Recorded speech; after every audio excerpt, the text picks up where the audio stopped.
আল্লাহু আকবার, আল্লাহু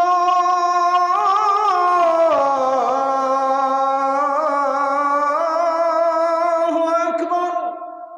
2 বছর আগে যিনি দুনিয়া থেকে বিদায় নিলেন, আল্লাহর কসম করে বললে ভুল হবে না, কোন মানুষের জানাজা পড়ার জন্য এত বাধা বিপত্তির পরেও উপচে পড়া ভিড় হয়েছে। আল্লাহর কসম, সারা দুনিয়ার ভিতরে এমন কোন নজির নেই। আমি নিজে গিয়েছি সেখানে, হুজুরের প্রতিষ্ঠিত প্রতিষ্ঠানে সালাতুল জানাজা পড়ার জন্য। 2 বার করে সালাতুল জানাজা শুরু করতে হয়েছে জালেমদের জুলুমের কারণে। তারা বারবার আমাদেরকে সেখানে ফোর্স করছিল, এখনই জানাজা পড়েন, না হলে গুলি চালানো হবে। আমি সেদিন দেখেছি গুলিকে উপেক্ষা করে ঘন্টার পর ঘন্টা গরমের ভিতরে দাঁড়িয়ে থেকে আপন আত্মীয়র জন্য মানুষ এত কষ্ট করে জানাজার নামাজ পড়ে না, যেটা আল্লামা দেলোয়ার হোসেন সাইদি রহমতুল্লাহ আলাইহির জন্য পড়েছে। আজকে এখানে যারা বসছেন, আল্লাহ পাক আপনাকে ভালোবাসেন কিনা এটা বুঝার জন্য বেশি দূরে যেতে হয় না। আল্লাহ পাক যাকে ভালোবাসেন, আল্লাহ জিবরিলকে ডেকে বলেন, ইন্নী উহিব্বু ফুলানান ফাআহিব্বাহু। জিবরিল, আমি আমার অমুক গোলামকে ভালোবেসে ফেলেছি, তুমিও ভালোবেসে ফেলো। আল্লাহ যাকে ভালোবেসে ফেলেন, জিবরিল যাকে ভালোবেসে ফেলেন, ট্রাইব্যুনাল করে মিথ্যার পর মিথ্যা বলে প্রিয় আল্লাহর দান তারা কমাতে পারে না।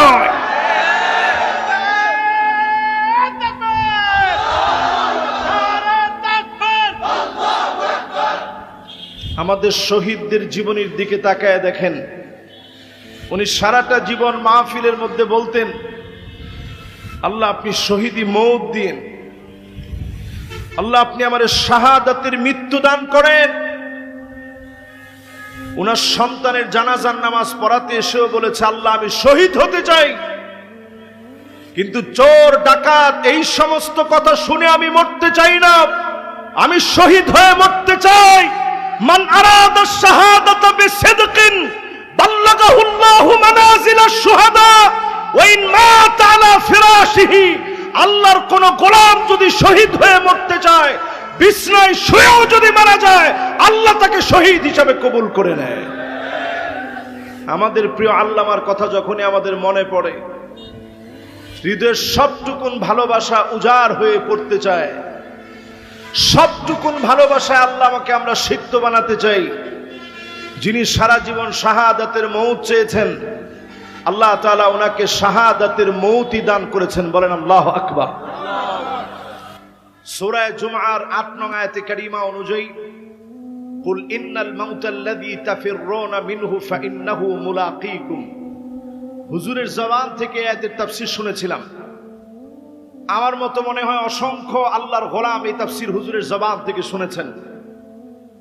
হুজুর এই আয়াতের তাফসীর করতে গিয়ে এত সুন্দর করে বলতেন, মরণ থেকে পালাও তুমি, মরণ তোমায় লইবে ঘিরি, যদিও সুদূর আকাশ পানে লুকাও হেথায় লাগিয়ে সিঁড়ি। এ মহারোগের ঔষধ নাই, চিকিৎসা নাই ধরাতে, কাদিয়া কাতর হইলে কি হবে, পারিবে না তারে ফিরাতে। আল্লাহু আকবার। আমার বয়স তখন খুব বেশি না। আমি পল্টনে যখন ওনার এই তাফসীর শুনলাম, আমি অবলোকন করছিলাম কেমন করে উনি শব্দ চয়ন করেন।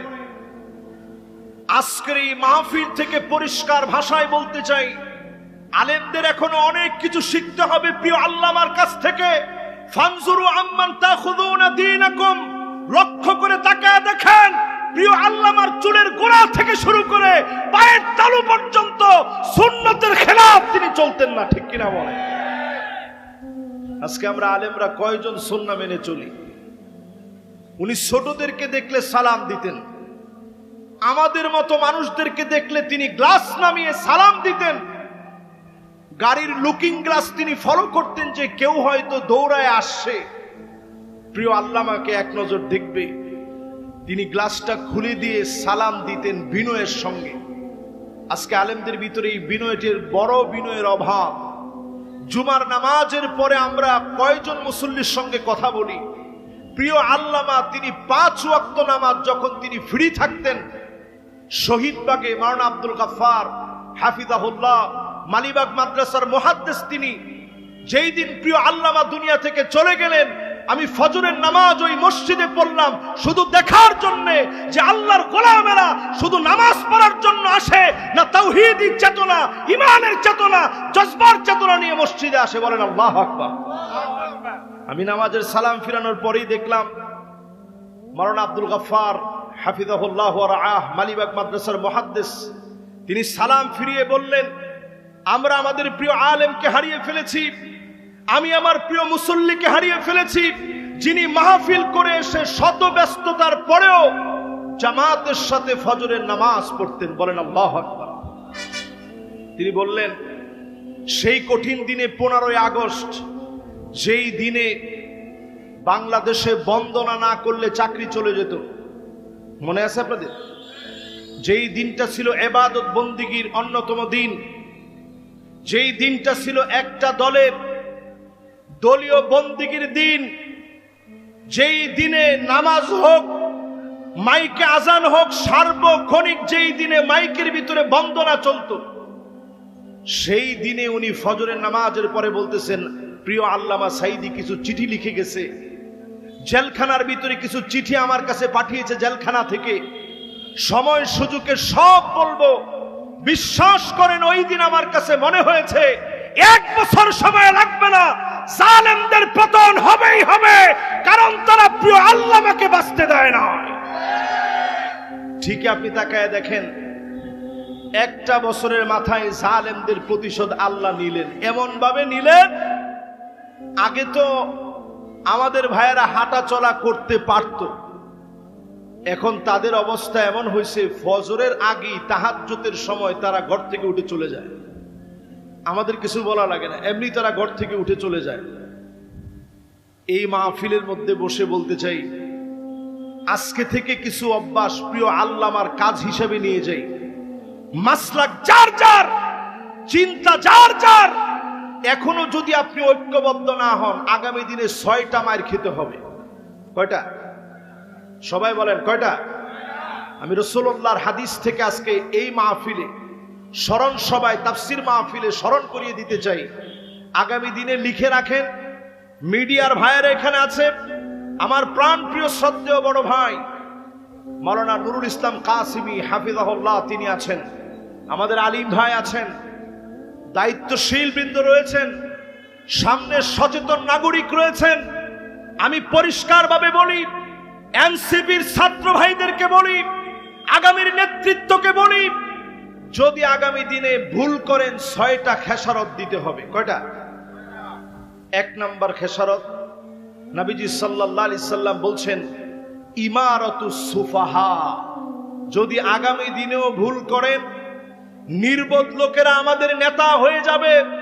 আবারও যদি নির্বোধ লোকেরা আমাদের নেতা হয়ে যায়, এখনই তাকায় দেখেন রাজাকার রাজাকার বলে নতুন করে তারা আমাদেরকে গালি দিতে চায়, ঠিক কিনা বলেন?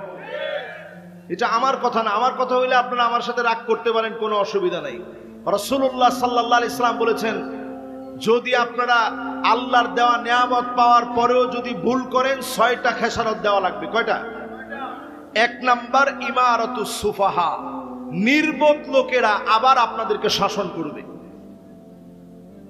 2 নম্বরে আল্লাহর হাবিব বলেন কাসরাতুস শার, নতুন নতুন শর্ত দিবে, মৌলবাদ বলে গালি দিবে, রাজাকার বলে গালি দিবে, আলেমদেরকে গালি শোনাবে, আলেমদেরকে কটাক্ষ করে কথা বলবে। আচ্ছা, এটা কি শুরু হয়েছে না হয় নাই? আপনাদের কাছে কি মনে হয় শুরু হয়েছে না হয় নাই? 1 নাম্বারটা শুরু যদি করে ফেলেন 2 নাম্বারটা অটোমেটিক্যালি শুরু হবে। 2 নাম্বার নানা রকমের শর্ত বেড়ে যাবে। আপনারা দেখেন টকশোর ভিতরে বসে বলা হচ্ছে আলেমদেরকে 500 টাকায় কিনবে, আলেমদেরকে কাঠমোল্লা বলে গালি দেওয়া হচ্ছে। এত বড় আসপর্দা দেখানোর পরেও তাদের যদি বিচারের আওতায় না হয় বাংলাদেশ পবিত্র হয় না, হবে না, ঠিক কিনা বলে?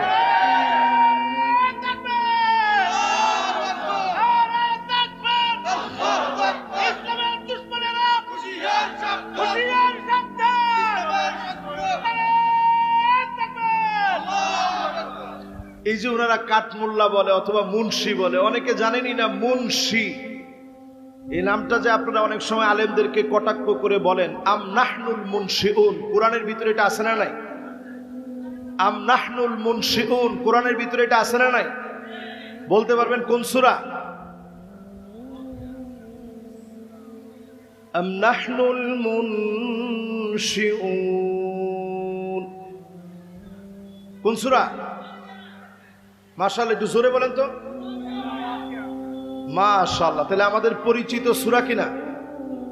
অনেকের আমাদের মুখস্থ আছে। আল্লাহ কয়, এটা কি তোমরা বানাইছো না আমি আল্লাহ বানাইছি? মুন্সি কার নাম?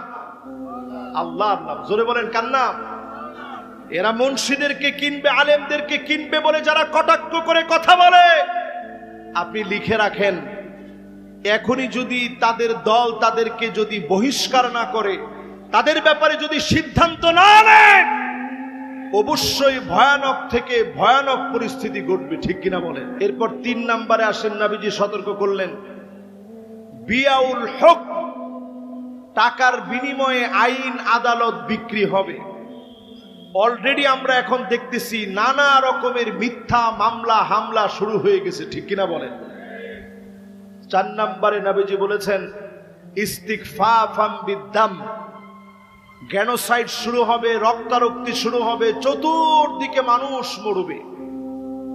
আমাদের দেশে এখন জীবনের নিরাপত্তা আমরা যেভাবে আশা করেছি, 5 তারিখ পরবর্তী সময় নতুন একটা বাংলাদেশ পাওয়ার আশা যারা করছেন, যদি গ্যানোসাইড থেকে বাঁচতে চান, দূরে থাকার কোনরূপ সুযোগ নাই, সব দেখা শেষ, সামনে হবে আল কোরআনের বাংলাদেশ।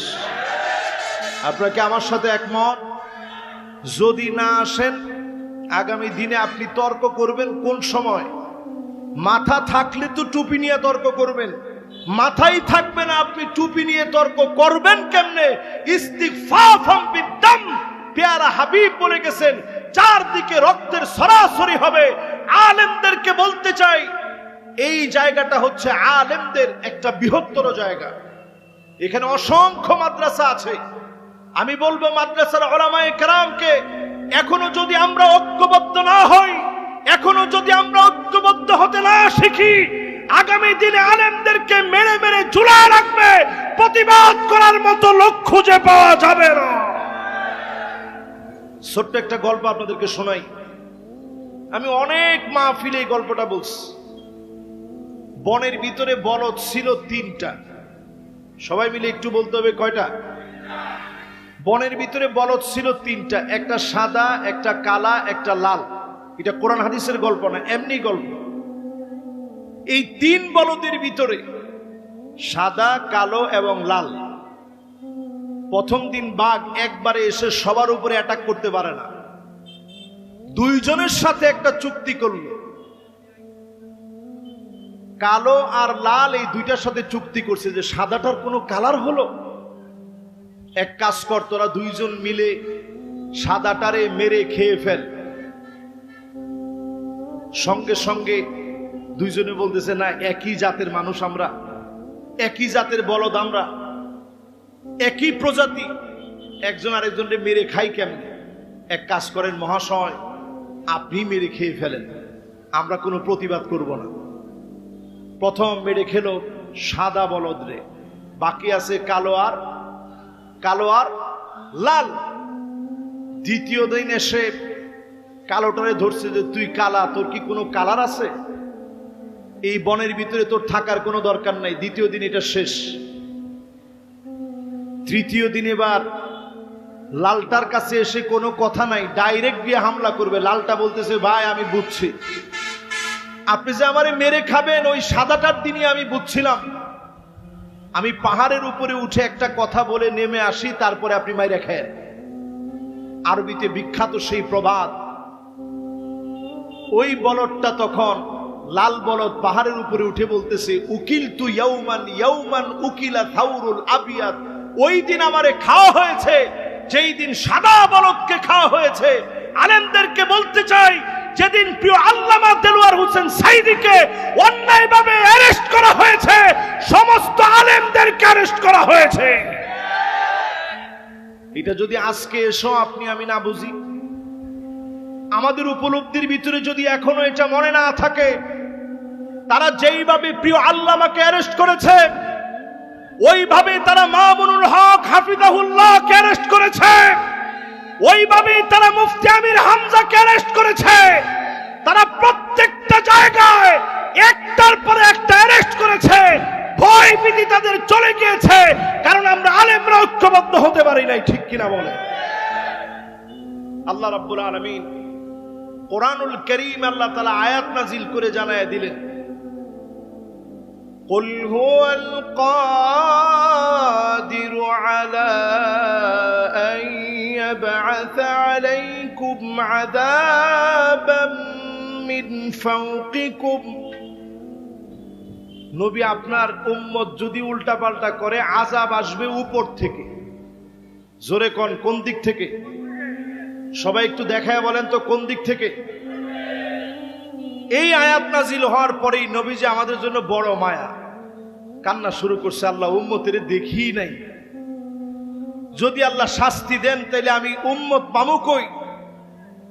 আল্লাহ পাক জানায় দিলেন, আও মিন তাহতি আরজুলিকুম, আযাব আসবে পায়ের নিচ থেকে।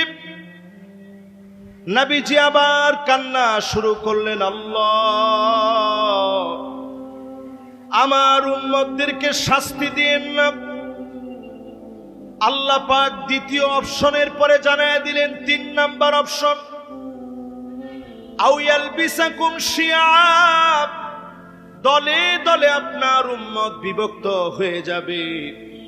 ওয়ায়ুযীক বা'দুকুম বা'সা বা'দ, একজন আরেকজনকে মারবে, মেরে মেরে স্বাদ নিবে। 54 বছর মারামারি কাটাকাটি সব হয়েছে। আল্লাহর নবীর উম্মত হয়ে সবাই এক হয়ে এক কাতারে এসে আল্লাহর নবীর উম্মতের দাবিতে যদি এক হয়ে যায়, এবার যিনি কোরআনুল কারীমের বিধানগুলোকে পার্লামেন্ট এস্টাবলিশ করে দিবেন তিনি কে?